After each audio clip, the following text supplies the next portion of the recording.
Today we are going to start the next topic of class 10th chapter number 2, which is homeostasis in humans.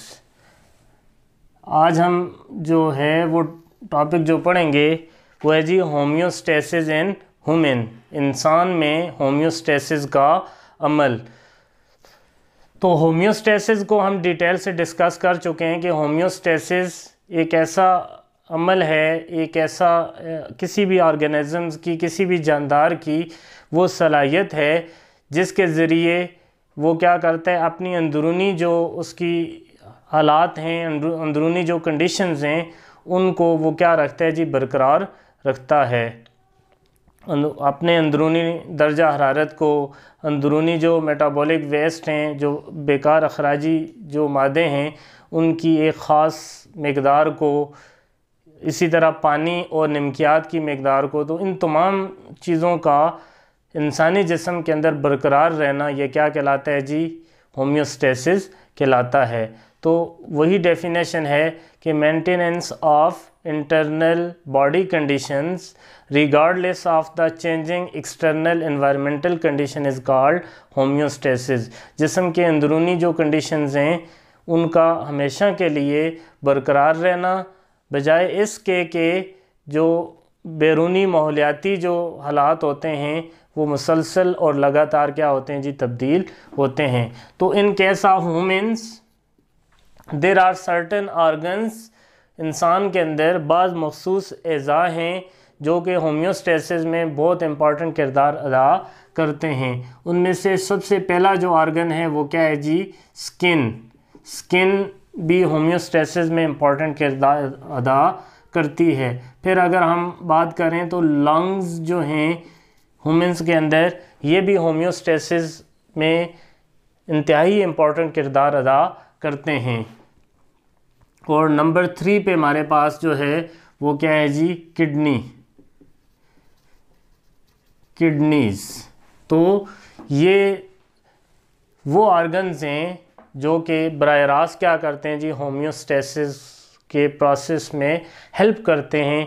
Humans की body के अंदर internal steady conditions को ये क्या रखते हैं जी, मेंटेन रखते हैं। इसके अलावा एक हमारे पास ऑर्गन है जो कि इनडायरेक्टली बिलवास्ता क्या करता है जी, होम्योस्टेसिस में इम्पॉर्टेंट किरदार अदा करता है। वो हमारे पास क्या है जी, लिवर है। हमारा जो जिगर है ये भी होम्योस्टेसिस करता है, लेकिन ये बराह रास्त होम्योस्टेसिस में इन्वॉल्व नहीं होता, ये इनडायरेक्टली का क्या मतलब है, ये दूसरे होम्योस्टेटिक जो ऑर्गन हैं, स्किन, किडनी, लंग्स, उनको क्या करता है जी, फैसिलिटेट करता है इन the process of maintaining the homeostasis. Homeostasis को मेंटेन रखने में जो लिवर है ये क्या करता है जी, इनडायरेक्टली इम्पॉर्टेंट किरदार अदा करता है। तो अगर हम होम्योस्टेटिक प्रोसेस की बात करें, जो बेसिक होम्योस्टेटिक प्रोसेस हैं, मैंने आपको पहले भी बताया था, उसमें सबसे पहले हमारे पास जो है वो क्या है जी, थर्मो रेगुलेशन। थर्म कहते हैं हीट को, टेम्परेचर को कहते हैं, और रेगुलेशन कहते हैं to maintain.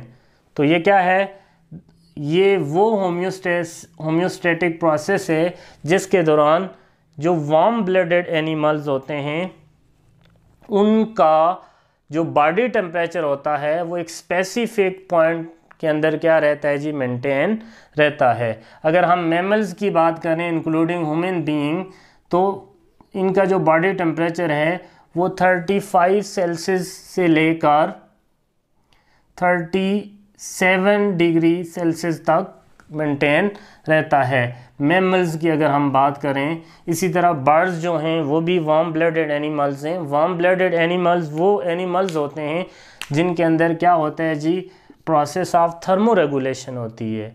Means they maintain their body temperature with in a specific range. ये ऐसे एनिमल्स होते हैं जो अपने बॉडी टेम्परेचर को किसी मखसूस रेंज के अंदर हमेशा क्या रखते हैं जी, मेंटेन रखते हैं, और किसी मखसूस लिमिट के अंदर किसी भी ऑर्गेनिज्म के बॉडी टेम्परेचर का मेंटेन रहना ये क्या कहलाता है जी, थर्मो रेगुलेशन कहलाता है। नेक्स्ट में अगर हम बात करें तो हमने देखा था osmo regulation. Osmo mean concentration of salts and water tissue और एक्स्ट्रा सेलुलर फ्लूइड में, ब्लड या जो ह्यूमन्स के साइटोप्लाज्म सेल का जो साइटोप्लाज्म है, इनके अंदर एक ख़ास मकदार में वाटर और साल्ट, इस ये क्या है जी, हमने देखा कि टेम्परेचर, हमने एग्जांपल मैमल की ली, तो मैमल्स भी वार्म ब्लडेड एनिमल्स हैं, बर्ड्स भी वार्म ब्लडेड एनिमल्स हैं। तो इन दोनों क्लासेस में जो वर्टिब्रेट्स हैं उनकी दो क्लासेस कौन कौन से, ठीक है, मैमल्स एंड बर्ड्स। तो ये वो वाहिद एनिमल्स हैं, ह्यूमन्स भी मैमल के अंदर इंक्लूडेड है। तो इन तमाम के तमाम ऑर्गेनिजम्स के अंदर, इन एनिमल्स के अंदर थर्मो रेगुलेशन होती है। Apart from these group of animals there is no thermoregulation. तो उनमें ये वाला होम्योस्टेसिस प्रोसेस नहीं होता, जैसा कि वर्टिब्रेट में फिशेस हैं, एम्फीबियंस हैं, रेप्टाइल्स हैं, तो ये सारे के सारे कोल्ड ब्लडेड हैं। और जितने भी इनवर्टिब्रेट्स हैं तो इनमें ऐसा कोई प्रोसेस नहीं होता थर्मो रेगुलेशन, यानी टेम्परेचर को मेंटेन रखने का कोई प्रोसेस नहीं होता। फिर ऑस्मो रेगुलेशन है। ऑस्मो रेगुलेशन में क्या किया जाता है, स्पेसिफिक कंसंट्रेशन को मेंटेन किया जाता है, किसकी, वाटर एंड सॉल्ट। तो वाटर और सॉल्ट की बॉडी के अंदर, साइटोप्लाज्म के अंदर या एक्स्ट्रासेलुलर फ्लूइड, ब्लड, लिम्फ या इन चीज़ों के अंदर एक ख़ास मकदार में इनकी मकदार का मेंटेन रहना, ये क्या कहलाता है जी, ऑस्मो रेगुलेशन कहलाता है। और थर्ड वन जो हमारे पास है वो क्या है जी, एक्सक्रीशन। एक्सक्रीशन को मैंने डिटेल से आपको बताया था। एक्सक्रीशन एक इम्पॉर्टेंट बायोलॉजिकल प्रोसेस है जिसके दौरान ह्यूमन्स मेटाबॉलिक वेस्ट, चीफली जो ज़्यादातर जो नाइट्रोजनस वेस्ट होते हैं, उनको बॉडी से क्या करते हैं जी, रिमूव करते हैं। क्योंकि anything which is produce as a waste product start accumulating, और उसकी जो अकोमुलेशन होती है, मैंने प्लांट्स में आपको बताया था, ऑक्सीजन की एग्जांपल दी थी, तो उसकी जो अकोमुलेशन होती है वो बॉडी के लिए क्या होती है जी, नुकसानदेह होती है। या बहुत सारी जो नाइट्रोजनस वेस्ट होते हैं वो पॉइजनियस होते हैं, टॉक्सिक होते हैं, या बहुत सारी जो गैसेस हैं लाइक कार्बन डाइऑक्साइड वो एसिडिक होती है। तो ये सारी की सारी चीज़ें होती हैं, ये हार्मफुल होती हैं, तो इनका बॉडी से रिमूव होना ये क्या कहलाता है जी, एक्सक्रीशन कहलाता है। तो यही तीन जो ऑर्गन्स हैं ये इंपॉर्टेंट किरदार अदा करते हैं। जो स्किन है वो थर्मो रेगुलेशन का प्रोसेस करती है, और जो हमारे पास किडनी है वो क्या करता है जी, ऑस्मो रेगुलेशन का प्रोसेस किडनी करता है। इसी तरह एक्सक्रीशन का प्रोसेस जो है ये भी कौन करता है जी, किडनी ही करता है, मोस्टली जो है ये किडनी करता है। इसके अलावा लिवर जो है वो इनडायरेक्टली किडनी को क्या करता है, हेल्प करता है to excrete some of the metabolic waste.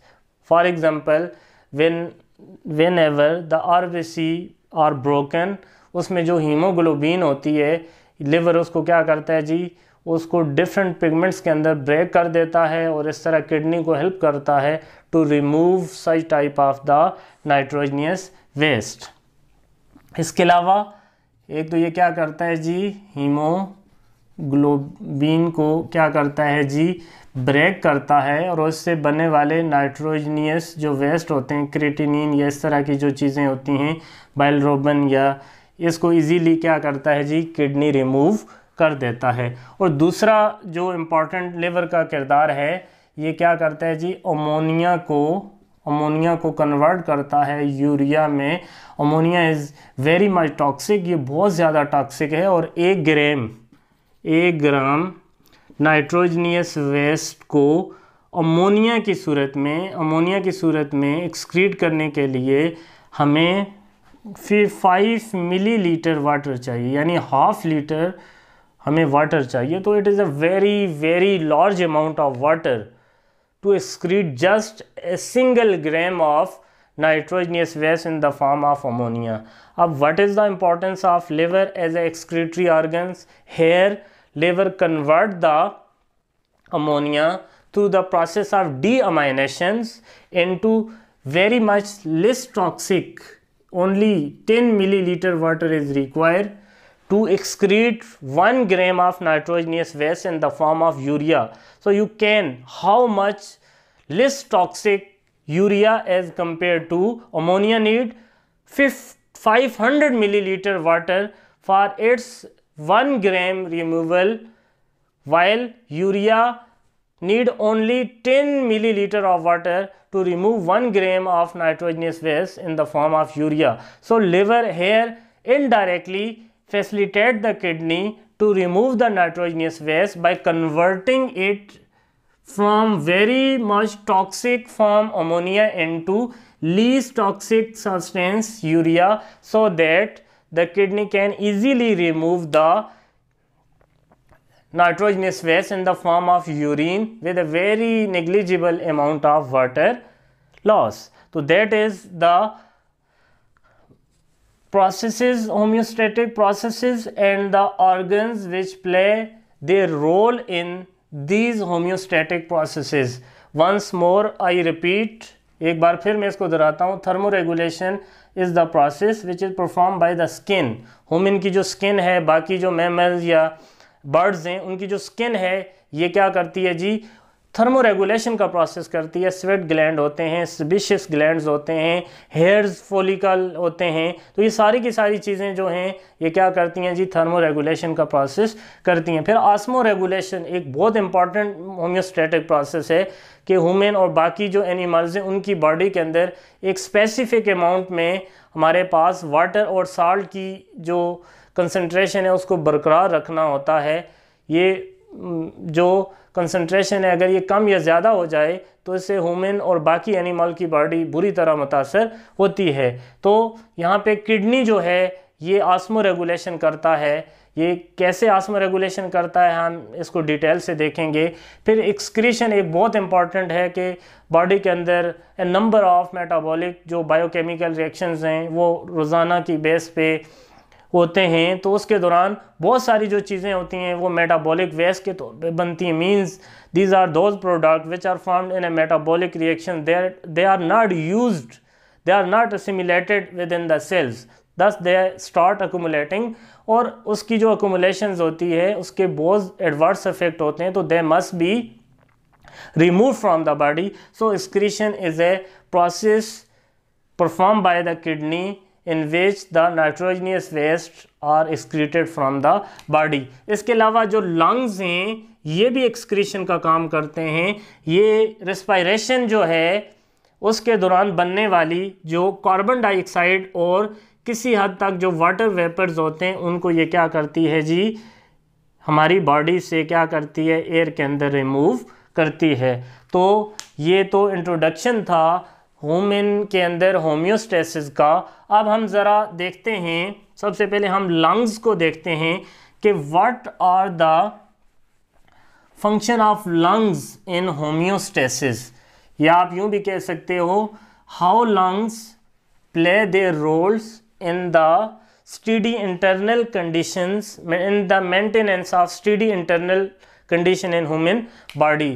तो अगर हम बात करें सबसे पहले लंग्स की, तो लंग्स ह्यूमंस के अंदर और बाकी जो मैमल्स हैं उनके अंदर क्या होता है जी, पेयर ऑफ लंग्स होते हैं विच आर सैचुएटेड, जो किधर होते हैं जी, इन द चेस्ट कैविटी, जो कि चेस्ट कैविटी के अंदर होते हैं. मैंने आपको डिटेल से रेस्पिरेटरी सिस्टम वाले चैप्टर में मैंने आपको बताया है. तो अब लंग्स क्या करते हैं जी, लंग्स कैसे होम्योस्टेसिस करते हैं ये बात आपने याद रखनी है. Lungs play their role in homeostasis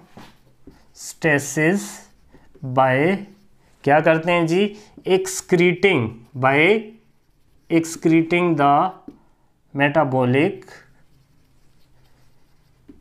carbon dioxide तो ये क्या करते हैं, मेटाबॉलिक कार्बन डाइऑक्साइड को एक्सक्रीट करके, जिस्म से रिमूव करके ये क्या करते हैं जी,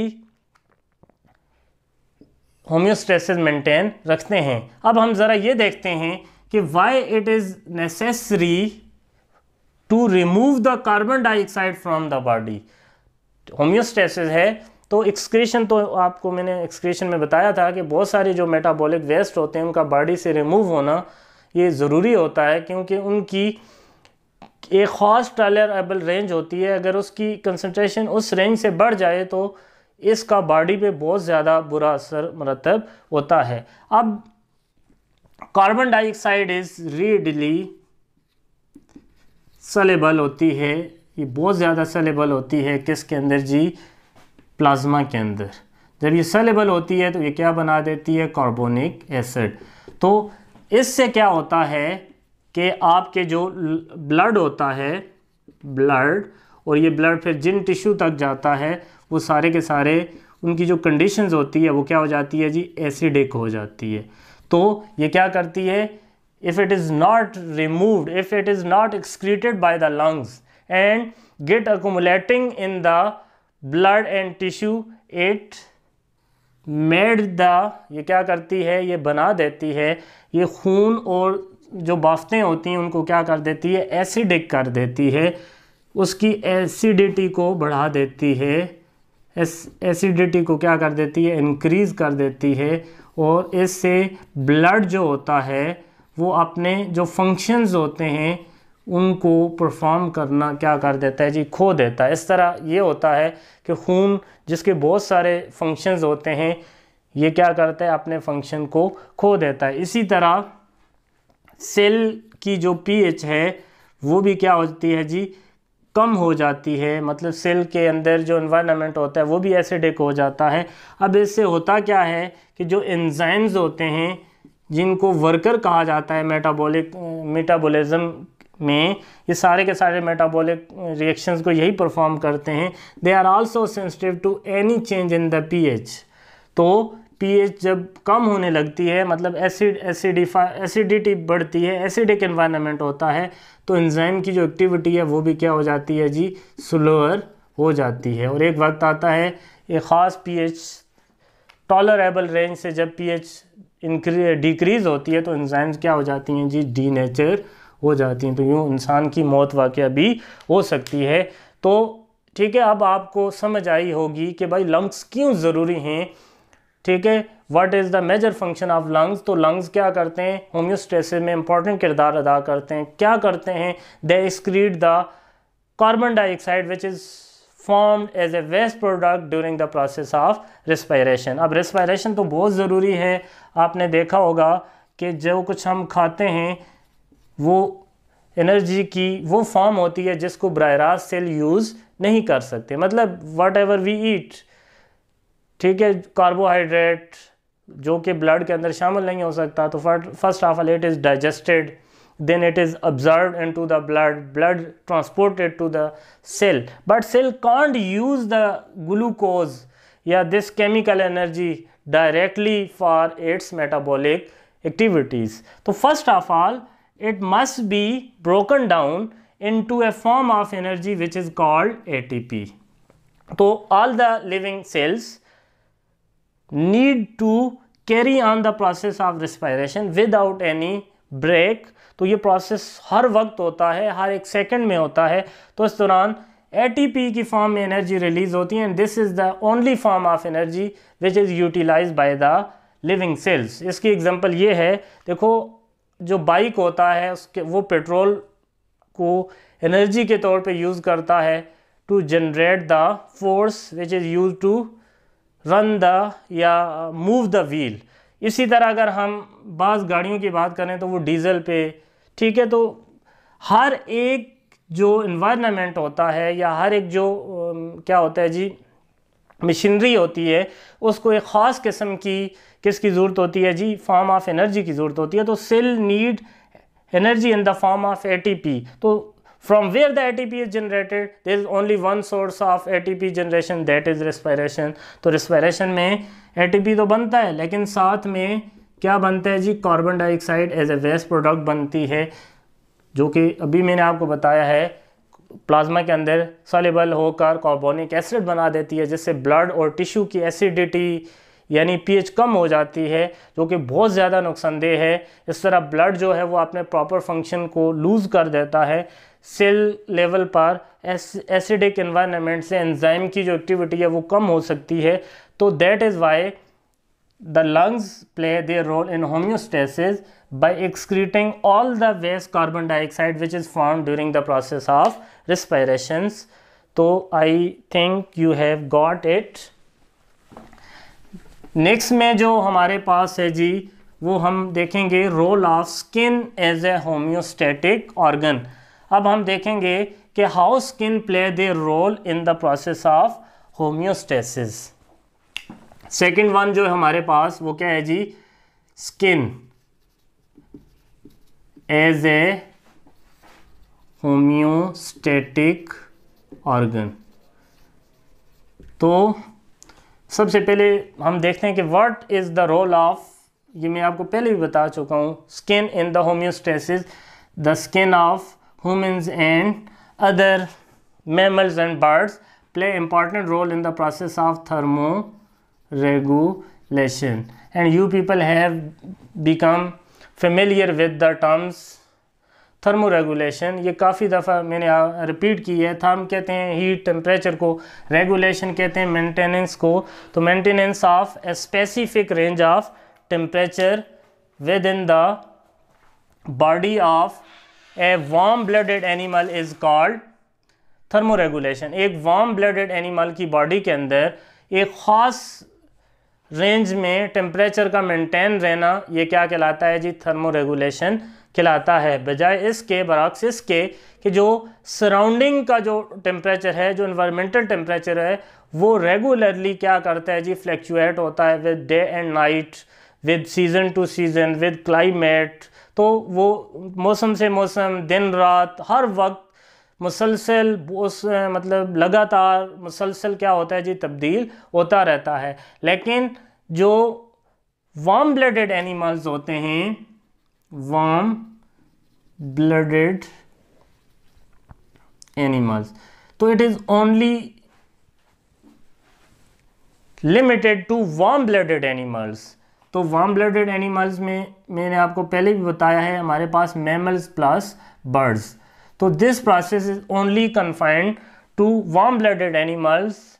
तो ये जो है वार्म ब्लडेड एनिमल्स जो होते हैं, उनका जो बॉडी टेम्परेचर है वो एक ख़ास लिमिट में मेंटेन रहता है, बरक्स इसके कि इन्वायरमेंटल जो टेम्परेचर है वो रेगुलरली क्या होता है जी, तब्दील होता रहता है। तो इस प्रोसेस को हम क्या कहते हैं जी, इंटरनल बॉडी टेम्परेचर को एक ख़ास लिमिट के अंदर मेंटेन रखने के प्रोसेस को हम क्या कहते हैं जी, थर्मोरेगुलेशन कहते हैं। तो skin play important role in the maintenance of a specific range of temperature with in the body of humans and other animals. अगर हम ह्यूमन की बात करें, हमारा जो मेन कंसर्न है वो ह्यूमन पे है, तो ह्यूमन का जो बॉडी टेम्परेचर है ये 37 डिग्री सेंटीग्रेड और या 98.6 डिग्री फ़ारेनहाइट, ये टेम्परेचर इतना रहता है, ये से फ्लैक्चुएट नहीं करता। इसको ह्यूमन के अंदर थर्मोरेगुलेशन कहते हैं। एक हेल्दी, एक एलाइव ह्यूमन्स, ठीक है, must always has the body temperature 37 degree centigrade और 98.6 degree Fahrenheit, what ever the external condition में बी। बैरूनी जो माहौलियाती जो दर्जा हरारत है वो कुछ भी हो, लेकिन उसके internal body temperature 37 degree centigrade या 98.6 डिग्री फ़ारेनहाइट ही होना चाहिए, ठीक है। This is called thermoregulation. तो ये बॉडी टेम्परेचर का मेंटेन रहना क्या कहलाता है, थर्मोरेगुलेशन कहलाता है। अब स्किन जो है ये क्या करती है जी, बॉडी टेम्परेचर को मेंटेन रखती है। Skin help in maintaining the body temperature with in within a specific range. This is called thermoregulation, and the organ is called thermoregulatory organ. कोई भी आपसे पूछे कि what is the role of skin in homeostasis, तो आपने बताना है skin play the role in maintaining the body temperature with in a specific range. This is called thermoregulation, the process by which the maintenance of body temperature within a specific range. This is called thermoregulation, and so the skin is called thermoregulatory organs. Now अब हम क्या ज़रा देखते हैं कि how skin help in the thermoregulation. Skin thermoregulation को कैसे help करती है, या skin कैसे होम्योस्टेसिस को या स्टेडी बॉडी टेम्परेचर को मेंटेन रखती है. तो स्किन को अगर आप देखें, स्किन इसकी 2 लेयर्स होती हैं. एक को हम कहते हैं एपिडर्मिस और एक को हम कहते हैं जी डर्मिस. तो in the dermis there are 2 glands. एक को हम कहते हैं आइल ग्लैंड्स, इनको सेबेशियस ग्लैंड भी कहा जाता है, और दूसरे हमारे पास क्या है जी, स्वेट ग्लैंड. स्वेट ग्लैंड पसीने के गदूद. अब डर्मिस पर बेनीथ द एपिडर्मिस, एपिडर्मिस के नीचे यहाँ पर क्या होते हैं जी, सेबेशियस ग्लैंड्स होते हैं, या आप यूँ भी कह सकते हो फैट की लेयर होती है. फैट की लेयर होती है इधर, ठीक है. फैट की लेयर क्या करती है, हीट एंट्री और हीट डेसिपेशन को क्या करती है जी, प्रिवेंट करती है. पहली बात है कि how skin play important role in the thermoregulation. तो आपने द बेनीथ एपिडर्मिस, ठीक है, डर्मिस पर, in the dermis there are sebaceous glands और fat layer which prevent the dissipation of heat from the body. Body के अंदर बनने वाली जो हीट होती है थर्मोजेनेसिस के दौरान, मेटाबॉलिक थर्मोजेनेसिस और जो नॉन मेटाबॉलिक थर्मोजेनेसिस है, जो वार्म ब्लड एनिमल्स होते हैं, ये क्या होते हैं जी, ये हीट जनरेट करते हैं. तो मेटाबॉलिज्म के दौरान बनने वाली हीट, फॉर एग्जांपल जब ग्लूकोज का कैटाबॉलिज्म होता है तो एटीपी भी बनते हैं, वाटर बनता है, और साथ में कार्बन डाइऑक्साइड, ये वेस्ट प्रोडक्ट हो गए, और साथ में हीट भी क्या होती है जी, जनरेट होती है. It is a exothermic process. Catabolic process हमेशा याद रखना, जिनमें बॉन्ड ब्रेकिंग होती है तो एनर्जी रिलीज़ होती है. तो ये हीट जो है इसको मेटाबॉलिक थर्मोजेनेसिस कहते हैं. थर्मोजेनेसिस कहते हैं generation of heat, formation of heat, synthesis of heat, ठीक है. और मेटाबॉलिक का मतलब है कि ये एक मेटाबॉलिक रिएक्शन के दौरान हीट क्या हो रही है, पैदा हो रही है. इसके अलावा नॉन जो मेटाबॉलिक है, शिवरिंग है, उसमें क्या होता है कि जब बहुत ज़्यादा सर्दी होती है तो हमारे बॉडी पर जो हेयर्स होते हैं वो क्या होते हैं जी, कॉन्ट्रैक्ट हो जाते हैं, गूज बम्प्स बनते हैं, जिनके अंदर क्या होती है जी, वार्म एयर मेंटेन रखती है. तो इस तरह जो है वो क्या होता है जी, हीट को जनरेट किया जाता है. इसी तरह जो मसल्स होते हैं, आपने देखा होगा कि जब हमें बहुत ज़्यादा सर्दी लगती है तो हमारा जो बॉडी होती है वो शिवरिंग स्टार्ट कर देती है. शिवरिंग विद कोल्ड, वो सर्दी के साथ कप कपाना शुरू कर देती है. इस दौरान होता क्या है कि मसल की कंट्रैक्शन की वजह से भी हीट पैदा होती है. अब ये जो हीट है ये किसी भी मेटाबॉलिक रिएक्शन के दौरान या किसी भी कैटाबॉलिक रिएक्शन के दौरान पैदा नहीं हुई है, बल्कि ये बराह रास्त मसल की कंट्रैक्शन से ही जनरेट हुई है. तो इसको नॉन शिवरिंग इसको शिवरिंग क्या कहते हैं जी, थर्मोजेनेसिस कहते हैं, या नॉन मेटाबॉलिक थर्मोजेनेसिस कहते हैं. तो यही जो सेबेशियस ग्लैंड हैं, ये जो फैट लेयर है which is present on the dermis beneath the epidermis, prevent the heat loss during the cold में हीट डेसिपेशन को ये क्या करती है जी, प्रिवेंट करती है, ठीक है. और नेक्स्ट जो हमारे पास क्या है जी, वो है स्वेट ग्लैंड। तो इसी एपिडर्मस डर्मस पर स्पेशल टाइप के ग्लैंड्स होते हैं जिनको हम कहते हैं जी स्वेट ग्लैंड। स्वेट ग्लैंड क्या चीज़ बनाते हैं जी, स्वेट बनाते हैं, जिसके अंदर मोस्टली जो होता है वो वाटर होता है, सॉल्ट्स होते हैं और बहुत थोड़ी मकदार में नाइट्रोजनियस वेस्ट भी होते हैं।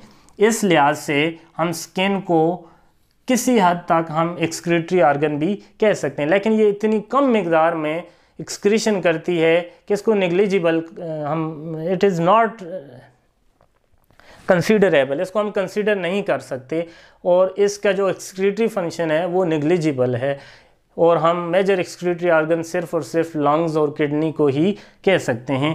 तो अब होता क्या है कि whenever the surrounding body temperature is very much higher, जब हमारे इर्द गिर्द का बॉडी टेम्परेचर जैसा कि गर्मियों में बहुत ज़्यादा होता है तो उसका असर बराह रास्त इन्वायरमेंटल कंडीशन जो है, इन्वायरमेंटल कंडीशंस जैसा कि हम टेम्परेचर की बात कर रहे हैं, कोई भी कंडीशंस हो उसका बराह रास्त असर बॉडी पे पड़ता है। तो जब ये हायर टेम्परेचर का जो इफेक्ट है वो बॉडी पे पड़ेगा तो बॉडी टेम्परेचर क्या होगा जी, 37 डिग्री सेंटीग्रेड से राइज होना शुरू हो जाएगा।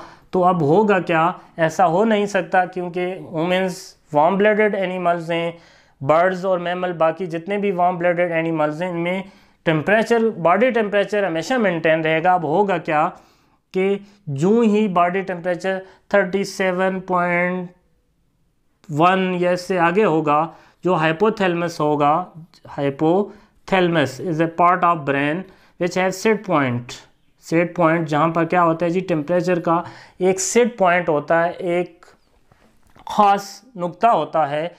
वो नुक्ता क्या है जी, 37 डिग्री सेंटीग्रेड। जब इससे ज़्यादा होगा तो हाइपोथैलेमस क्या करेगा, मैसेज भेजेगा किसको, स्वेट ग्लैंड को, कि क्या करे, स्वेट प्रोड्यूस करे।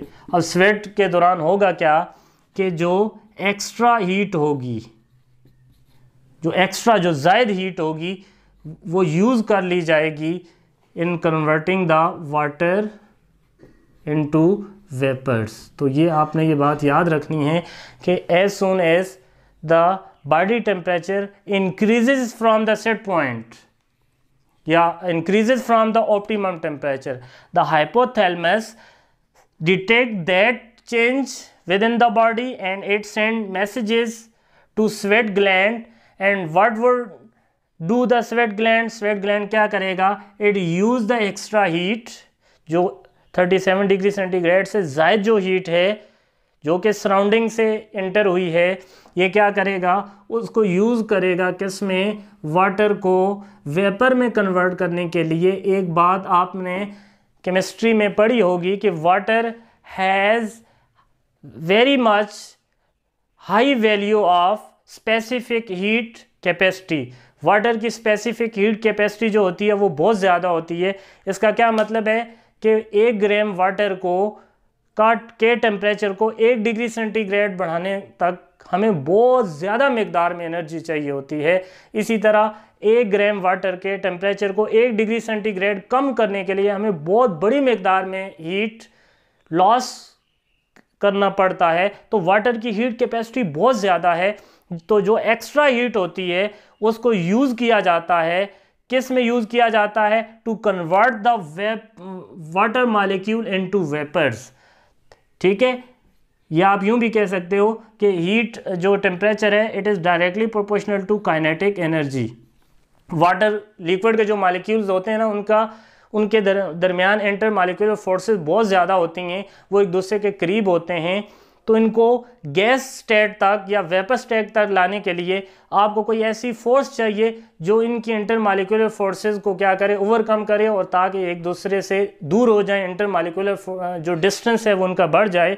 तो यहाँ पे जो हीट होती है वो क्या करती है, काइनेटिक एनर्जी प्रोवाइड करती है। और काइनेटिक एनर्जी क्या करती है, जितनी ज़्यादा काइनेटिक एनर्जी किसी भी वाटर मॉलिक्यूल की ज़्यादा होती है उसके उतने ही ज़्यादा चांसेस होते हैं कि वो वेपर में कन्वर्ट हो जाए। और जब ये ज़्यादा एनर्जी वाले वेपर्स पर्सपायरेशन के ज़रिए, पर्सपायरेशन कहते हैं evaporation of water from the skin of animals, और जब ये ज़्यादा एनर्जी वाले, ज़्यादा हीट वाले वेपर्स जो होते हैं वो पर्सपायरेशन के ज़रिए, पर्सपायरेशन और ट्रांसपायरेशन में फ़र्क है, प्लांट्स से स्टोमेटा के ज़रिए वाटर लॉस को ट्रांसपायरेशन कहते हैं, ह्यूमन स्किन से वाटर के एवेपोरेशन को पर्सपायरेशन कहते हैं। और जब जूँ ही ये ज़्यादा हीट वाले जो वेपर्स होते हैं ये ह्यूमन बॉडी से, ह्यूमन स्किन से जब एवेपोरेट होते हैं तो बाकी जो होता है ये क्या करते हैं जी, कूलिंग इफेक्ट करते हैं। कूलिंग इफेक्ट क्या होता है कि बॉडी टेम्परेचर वापस अपनी ओरिजिनल सेट पॉइंट पर आ जाता है। तो ये क्या है जी, स्किन का रोल है इन थर्मो रेगुलेशन। तो ड्यूरिंग हॉट समर क्या होता है, जो ही एक्सटर्नल टेम्परेचर जो होता है वो बहुत ज़्यादा होने लगता है, तो as soon as the external temperature affect the internal body temperature and the set point and the body set point temperature rises just in point, इशारिया में अगर वो ज़्यादा होगा तो हाइपोथैलेमस इस चेंज को डिटेक्ट करेगा, ये पैगाम भेजेगा किसको जी, स्वेट ग्लैंड को पैगाम भेजेगा। पैगाम क्या होगा, टू प्रोड्यूस द स्वेट, पसीना पैदा करने का हुक्म होगा। और स्वेट जो है हमें पता है उसके अंदर मोस्टली जो होता है वो वाटर होता है, तो वाटर वेपर की फॉर्म में होता है। अब स्वेट बनने के दौरान होता क्या है कि जितनी भी एक्स्ट्रा हीट होती है 37 डिग्री सेंटीग्रेड से ज़ायद जो हरारत होती है उसको यूज़ किया जाता है to convert the water into vapours, या आप यूँ भी कह सकते हो to increase the kinetic energy of water molecules so that they are converted into vapors. And when these high energy vapors are removed from the body through perspiration, they lower the body temperature. तो ये cooling effect करते हैं। तो इसी तरह during winter में क्या होता है कि सराउंडिंग टेम्परेचर बहुत कम होने लगता है, 10, 4 और इवन माइनस तक भी बाज़ जगहों के अंदर आ जाता है। लेकिन ह्यूमंस का या बाकी जो मैमल्स हैं या बर्ड्स हैं उनका बॉडी टेम्परेचर इतना ज़्यादा फ्लैक्चुएट नहीं होता। जो ही बॉडी टेम्परेचर कम होने लगता है तो क्या शुरू हो जाता है जी, हीट जनरेशन का प्रोसेस स्टार्ट होता है।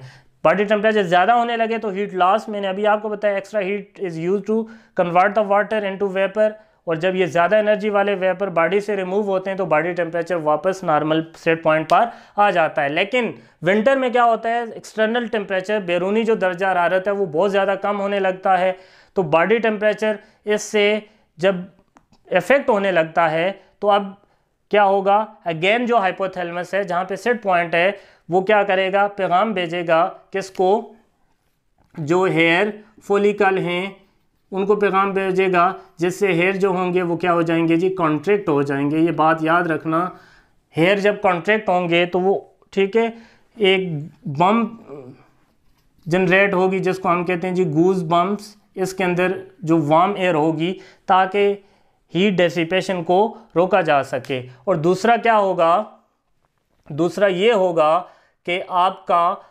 थर्मोजेनेसिस वाला प्रोसेस स्टार्ट हो जाएगा। तो विंटर के दौरान क्या होता है जी, हीट जनरेट होती है, जबकि समर के दौरान हीट लॉस होती है। एक्स्ट्रा हीट को वेपर की सूरत में क्या किया जाता है, बॉडी से रिमूव किया जाता है ताकि बॉडी के टेम्परेचर को मेंटेन रखा जा सके।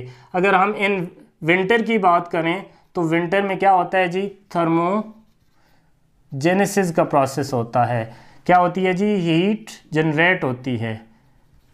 सबसे पहली बात क्या है कि ग्लूकोज के कैटाबोलिज्म को क्या किया जाता है जी, इंक्रीज़ कर दिया जाता है। यही वजह कि आपने देखा होगा कि सर्द मौसम सरमा में या जब बारिश वगैरह हो तो हमें भूख ज़्यादा लगती है। इसकी वजह क्या होती है, जो ही बॉडी टेम्परेचर कम होने लगता है तो हाइपोथैलेमस क्या करता है जी, कैटाबोलिज्म ऑफ ग्लूकोज को क्या कर देता है, इंक्रीज़ कर देता है। ग्लूकोज का जो कैटाबोलिज्म है, ग्लूकोज वो बढ़ जाता है ताकि हीट जनरेट हो। और ये हीट जब जनरेट हो के ये जब जनरेट होती है तो ये क्या करती है, बॉडी टेम्परेचर को नॉर्मल कर देती है। ठीक है, दूसरा क्या होती है जी, बहुत ज़्यादा जब टेम्परेचर कम हो जाए तो शिवरिंग होती है। शिवरिंग से भी क्या होती है, मस्कुलर कंट्रैक्शन, मसल जब कॉन्ट्रैक्ट होते हैं तो उस दौरान भी हीट पैदा होती है. This heat is also used to increase the body temperature so that the body temperature can be come to the normal range. ये हीट को भी यूज़ किया जाता है ताकि जो बॉडी का टेम्परेचर है उसको नॉर्मल सेट पॉइंट पर वापस लाया जा सके. एक और प्रोसेस भी होता है, वो ये होता है कि हमारी जो स्किन पर हेयर फॉलिकल होते हैं, स्किन पर हेयर जो फॉलिकल होते हैं वो क्या होते हैं जी, वो भी कॉन्ट्रैक्ट होते हैं. इससे क्या होता है, गूज बम्प्स क्रिएट होते हैं जिसके अंदर वार्म एयर होती है. तो इस तरह भी ठीक है बॉडी टेम्परेचर को नॉर्मल सेट पॉइंट पर लाया जाता है. और नंबर 4 पे क्या होता है जी, वेजो कंस्ट्रक्शन होती है.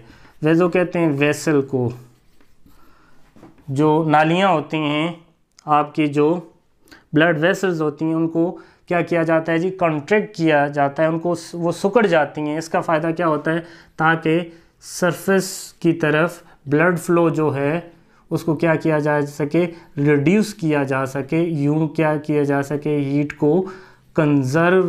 हीट कंजर्वेशन की जाती है. ठीक है, तो इस तरह थर्मो रेगुलेशन की जाती है. सर्दियों में थर्मोजेनेसिस की जाती है, हीट को पैदा किया जाता है. और हीट पैदा करने के 2 तरीके हैं. एक को मेटाबॉलिक थर्मोजेनेसिस कहते हैं, कैटाबॉलिज्म ऑफ ग्लूकोज.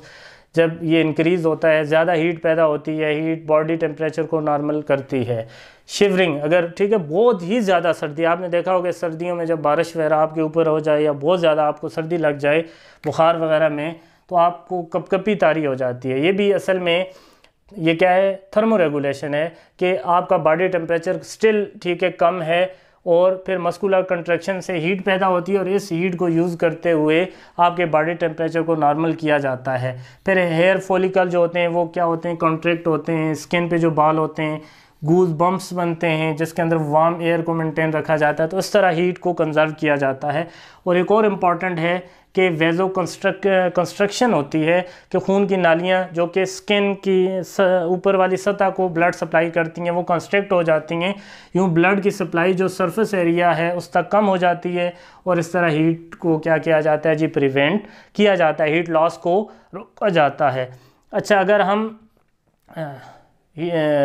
समर की बात करें तो समर में ये वाला जो प्रोसेस है ये ऑपोजिट होता है, वेजो डायलेशन होती है. वेजो डायलेशन का क्या मतलब है कि जो सरफेस एरिया है स्किन तक जो ब्लड वेसल्स हैं उनका जो वॉल्यूम है वो क्या हो जाता है, इंक्रीज़ हो जाता है. ये डायलेट्स हो जाती हैं, खुल जाती हैं, इनका डायमीटर बढ़ जाता है ताकि ज़्यादा से ज़्यादा जो ब्लड है वो हमारी स्किन की तरफ फ्लो करे और वहाँ से हीट, जितनी भी एक्स्ट्रा जो हीट है, एनवायरमेंटल हीट है, उसके ज़रिए ज़्यादा से ज़्यादा पर्सपायरेशन हो, ज़्यादा से ज़्यादा वाटर एवेपोरेशन के ज़रिए लॉस हों. और इस तरह आपको पता है जितने ज़्यादा वेपर बॉडी से लॉस होंगे इसका मतलब है इतनी ज़्यादा हीट लॉस हो रही है, इतना ही ज़्यादा आपका body temperature normal set point पर वापस जा रहा है. तो दैट इज़ ऑल अबाउट, ये आज के लेक्चर के बारे में है. आज हमने पढ़ा ह्यूमन के अंदर होम्योस्टेसिस पढ़ा, फिर हमने वार्म ब्लडेड एनिमल्स के बारे में कुछ थोड़ा सा पढ़ा, फिर हमने देखा कि ह्यूमन के अंदर होम्योस्टैटिक 3 बुनियादी प्रोसेसेस के ज़रिए होती है. थर्मो रेगुलेशन है, ऑस्मो रेगुलेशन है, एक्सक्रीशन है. फिर मैंने आपको बताया कि जो थर्मो रेगुलेशन है ह्यूमन के अंदर और बाकी जो वार्म ब्लडेड एनिमल्स हैं उनमें स्किन जो है वो ठीक है वाइड आर्गन है जिसको हम थर्मो रेगुलेटरी आर्गन कहते हैं. यही वो आर्गन है जो कि वार्म ब्लडेड एनिमल के बॉडी टेम्परेचर को एक सेट पॉइंट पे क्या रखता है जी, मेंटेन रखता है. फिर हमने एक्सक्रीशन की बात की तो हमने देखा there are 2 major humans organs which play important role in the process of excretion. Lungs are homeostatic organ, they excrete the waste carbon dioxide which is produced during the process of respiration. In the same way kidney is very much important. Kidney जो हैं ये major excretory organs हैं, they excrete the urea and other nitrogenous waste from the blood. और फिर मैंने आपको liver की भी थोड़ी सी आपको रोल बताया है. Liver is not directly involve in the process of excretion but indirectly it play very much important role and it facilitate the kidney in its role for the excretion of metabolic waste in two ways. First of all, जो end products है, whenever the RBC are broken down, the end जो haemoglobin होती है उसको liver क्या करता है जी, break करता है into simpler nitrogenous waste which can easily be excreted by the kidney. Second one, in the catabolism of nitrogen, amino acids and nucleic acid, amino acid और प्रोटीन की तोड़ फोड़ के दौरान बनने वाले जो नाइट्रोजनियस वेस्ट अमोनिया है, मैंने आपको बताया था, इज़ द प्राइमरी, जो याद रखो, whenever there is a catabolism, जब कभी भी प्रोटीन, अमाइनो एसिड और न्यूक्लिक एसिड ब्रेक होंगे, अमोनिया बनेगा। अब डिफरेंट जो ऑर्गेनिजम्स होते हैं वो डिफरेंट अवेलेबिलिटी ऑफ वाटर की बुनियाद पे अमोनिया को क्या करते हैं जी, जो कन्वर्ट करते हैं टू लेस टॉक्सिक। तो इसमें लिवर का रोल है, जैसा कि ह्यूमन है तो ह्यूमन है मिडल अवेलेबिलिटी ऑफ वाटर, इनके पास इतना ज़्यादा पानी नहीं होता कि अमोनिया को बराह रास्त क्या करें, नाइट्रोजनियस वेस्ट के तौर पे एक्सक्रीट कर सकें। अब ये क्या करते हैं, लिवर जो है ये डीअमाइनेशन के ज़रिए अमोनिया को क्या करता है, less toxic nitrogenous waste urea में कन्वर्ट करता है। अब कितना लेस टॉक्सिक है, मैंने आपको बताया था कि जो अमोनिया है उसकी 1 ग्राम एक्सक्रीशन के लिए 500 मिलीलीटर वाटर चाहिए, 500 मिलीलीटर यानी आधा लीटर पानी चाहिए। ये इतना ज़्यादा टॉक्सिक है, इसकी टॉक्सिसिटी इतनी ज़्यादा है। जबकि दूसरी तरफ 1 ग्राम यूरिया को एक्सक्रीट करने के लिए आपको सिर्फ 10 मिलीलीटर वाटर चाहिए। तो यहाँ पे आपको लिवर के रोल का बखूबी अंदाज़ा हो गया होगा कि liver is a very much important role in the excretion of metabolic waste. तो ये क्या करता है, ऑर्निथीन साइकिल या यूरिया साइकिल के ज़रिए अमोनिया को लेस टॉक्सिक सब्सटेंस यूरिया में कन्वर्ट करता है। चंद एक और चीज़ें एक्स्ट्रा मतलब इंटरेस्टिंग चीज़ें आपको मैं बता दूं, वो ये है कि आपने देखा होगा कि जो डॉग्स होते हैं उनकी जो टोंग होती है वो हमेशा वो क्या करते हैं, हैंग आउटसाइड, उनकी ज़ुबान मुंह से बाहर लटकी होती है। इसकी वजह क्या है कि उनकी जो स्किन होती है उस पर नंबर ऑफ़ जो स्वेट ग्लैंड्स होते हैं वो क्या होते हैं जी, कम होते हैं। यही वजह है कि वो हीट लॉस को यानी अपने बॉडी टेम्परेचर को मेंटेन करने के लिए और हीट को ज़्यादा से ज़्यादा लॉस करने के लिए यानी एवेपोरेशन के लिए पर्सपायरेशन के ज़रिए ये क्या करते हैं जी, अपनी टोंग को हैंग आउट रखते हैं ताकि ज़्यादा से ज़्यादा क्या हो सके, एवेपोरेशन हो सके, हीट लॉस हो सके और उनके बॉडी टेम्परेचर को मेंटेन रखा जा सके। तो एक और इम्पॉर्टेंट बात है कि जब कभी इन्फेक्शन होता है, मतलब वो बीमारी जिसमें कोई भी खुरदबीनी जानदार आपके जिस्म के किसी हिस्से तक रसाई हासिल करता है और वहाँ पर वो अपने मुज़िर मेटाबॉलिक एक्टिविटी के ज़रिए हार्मफुल प्रोटीन और हार्मफुल जो पॉइज़न सेक्रेट करता है, उसको इन्फेक्शन कहते हैं। अब इन्फेक्शन के दौरान होता क्या है कि सबसे पहले जो होता है हमारा इम्यून सिस्टम फ़ौरन से रिस्पांस करना शुरू कर देता है। नंबर ऑफ़ ल्यूकोसाइट जो वाइट ब्लड सेल्स होते हैं उनकी तादाद बढ़ जाती है। अब यही वाइट ब्लड सेल्स जो होते हैं और ये जो पैथोजेंस होते हैं ये ख़ास किस्म के केमिकल सेक्रेट करते हैं जिनको पायरोजेंस कहते हैं। We are talking about the fever कि बुखार की हालत में हमारा बॉडी टेम्परेचर ज़्यादा हो जाता है, तो इट इज़ नॉट थर्मोरेगुलेशन। तो अगर थर्मोरेगुलेशन होती है तो फिर ये ऐसे क्यों होता है? तो पहली बात है याद रखना कि हाइपोथैलेमस ही थर्मोरेगुलेशन का प्रोसेस करता है। इस पर सेट पॉइंट जो है वो क्या है जी, हमारा 37 डिग्री सेंटीग्रेड ही हमारा सेट पॉइंट है। इसके अंदर इसको मेंटेन रखना है, दिस इज़ थर्मोरेगुलेशन। लेकिन जब कोई इन्फेक्शन होता है, इन्फेक्शन के रिज़ल्ट के तौर पे क्या होता है जी, हमारे वाइट ब्लड सेल जो WBCs हैं वो इंक्रीज़ हो जाते हैं। अब इससे होता क्या है, ये ख़ास किस्म के केमिकल सेक्रेट करते हैं जिसको पायरोजेंस कहते हैं। पायरोजेंस वाहिद वो केमिकल है, सिर्फ वाहिद केमिकल से जो किधर जाता है जी, हाइपोथैलेमस तक जाता है ब्लड के ज़रिए और ये बॉडी सेट पॉइंट को क्या कर देता है, इंक्रीज़ कर देता है। मतलब जितना रिक्वायर होता है बॉडी टेम्परेचर उतना बढ़ जाता है, 38, 39 मतलब जितना भी रिक्वायर होता है। अब इससे क्या होता है, जब सेट पॉइंट ही 38 होगा तो फिर थर्मो रेगुलेशन भी 38 पर ही होगी, मतलब सेट पॉइंट को चेंज कर देता है, तभी जाकर हमें क्या होता है जी, पायरेक्सिया होता है। पायरेक्सिया एक ऐसी कंडीशन को कहते हैं जिसमें बॉडी का टेम्परेचर जो होता है वो अबाव क्या होता है, नॉर्मल। तो जब कभी भी हमारे बॉडी टेम्परेचर मतलब 37 डिग्री सेंटीग्रेड या 98.6 डिग्री फ़ारेनहाइट से ज़्यादा होगा तो उस कंडीशन को हम क्या कहेंगे जी, फीवर कहेंगे, या उसको बायोलॉजिकली क्या कहते हैं जी, पायरेक्सिया कहते हैं। तो what is pyrexia? Pyrexia is a condition in which the body temperature, human body temperature is above the normal range. This is called pyrexia or fever. So what is the cause of fever or pyrexia?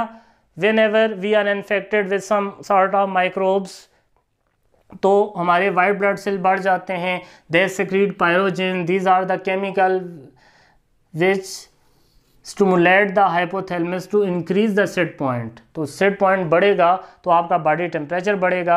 अब ये जो high temperature है इसका benefit क्या होता है? High temperature help in the activation of different defensive mechanism.